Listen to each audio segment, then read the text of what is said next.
Okay, today we're going to take a look at this 3D printed shuffle foot ratchet wheel walking base. You could put any type of body on here up that you wanted.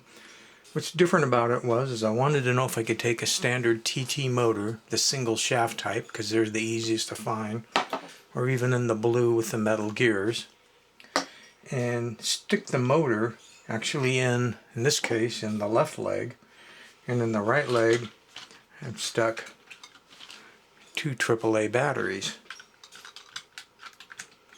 Got the switch mounted on the back here.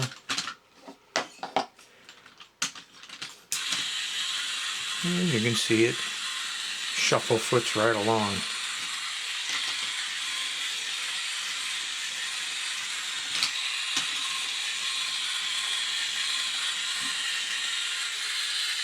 So I'll have a link to these parts.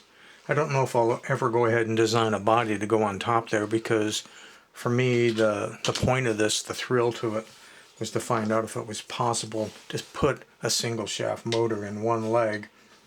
And of course the first cam to move that leg is easy, but the real mechanics come in when you've got that cam that has to come over to drive this leg, because it's no longer just a rotation around a center shaft, it's now a rotation around a shaft that has an arc to it that's moving as it's walking. This top piece, which I call the lower body piece, simply gives a platform for attaching whatever body design you might come up with. And I have running all the way through it a threaded shaft. In this case, it didn't have to be a threaded shaft. I just happened to have a 3mm threaded shaft laying around, so that's what I used. You can go to the hobby store and buy online some 3mm rod and use that. But we got to pull that out.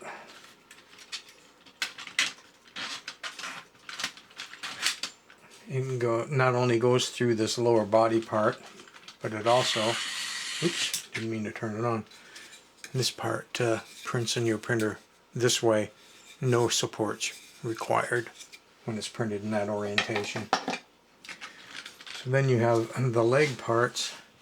This one should now be able to come off. There we go. And I pretty much covered in the first video where I was asking whether it was possible to do this, what's going on down here. And basically it's gonna be kind of hard for me to move all this closer to the camera. As you can see, there's 1, 2, 3, 4, 5 pins. You cut them all the same length. Basically they have to be able to fit inside this cover, so when these parts are pinned and then you glue the foot cover down, that'll hold all those pins in place. But where you're pinning, and again I'm using 3mm pins, you're pinning the front ratchet wheel, the ratchet arm, which you see in red, which comes back and pins there. This front leg linkage pins there, and the whole leg part pins in the rear. And then of course there's a rear ratchet wheel, which doesn't have a ratchet on it, it's just a free-wheeler. And that is that basic assembly. On this assembly I just glue in a dual AAA battery holder in there. And this door is made of 3 parts. You've got this flat door piece, you've got this piece that slides, and it would come through the front with a little nib, which you then push this knob on from this side to pinch it all together. Then there's notches in the bottom that fit in, and when it slides up that should lock it all together. Okay, then you do have a shaft which holds the center, we showed there, that center linkage piece in place, goes through this piece. So you can see the motor mounts directly in here using one of the holes in the motor as a pivot point for that 3mm axle that ran through everything. And in this other one I'm screwing in a 632 screw. You want to be able to get it in pretty flush so it doesn't hang up on this piece when the leg moves. And then you've got this cam, which has to fit snug. If it fits sloppy, by the time it gets over to this leg, things aren't going to work right.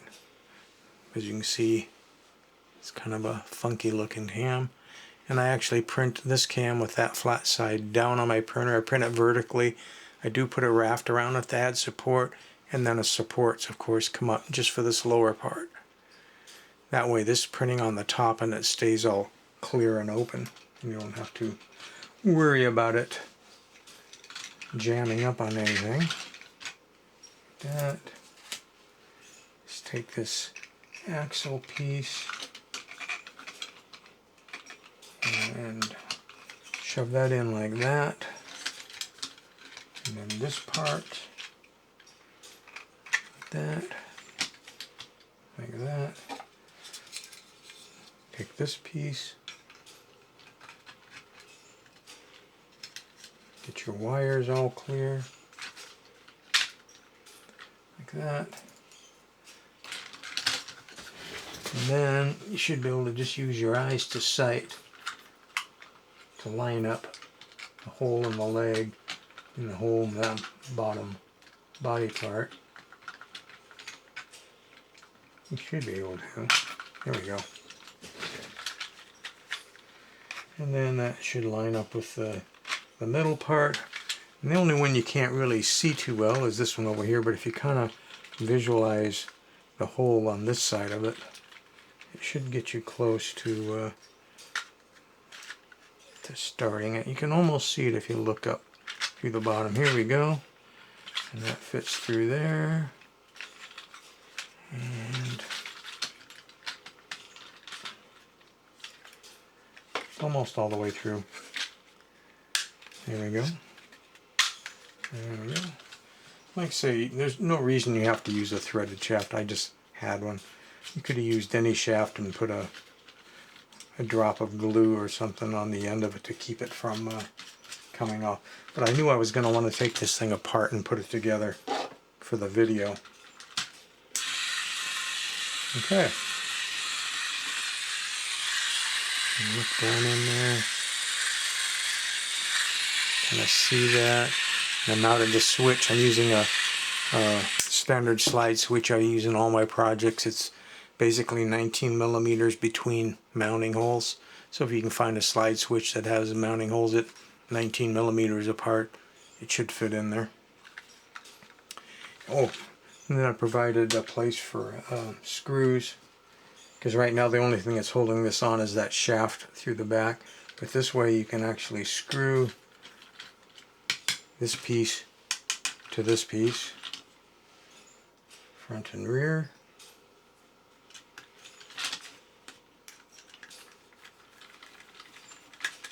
There. So if you have any suggestions for some sort of body styling or head styling or anything that you might want on there, leave it in the comments section down below. Who knows, I might mock something up and turn this into more than just a test bed to see if a single shaft TT motor could be used to make a shuffle walking ratchet foot robot base.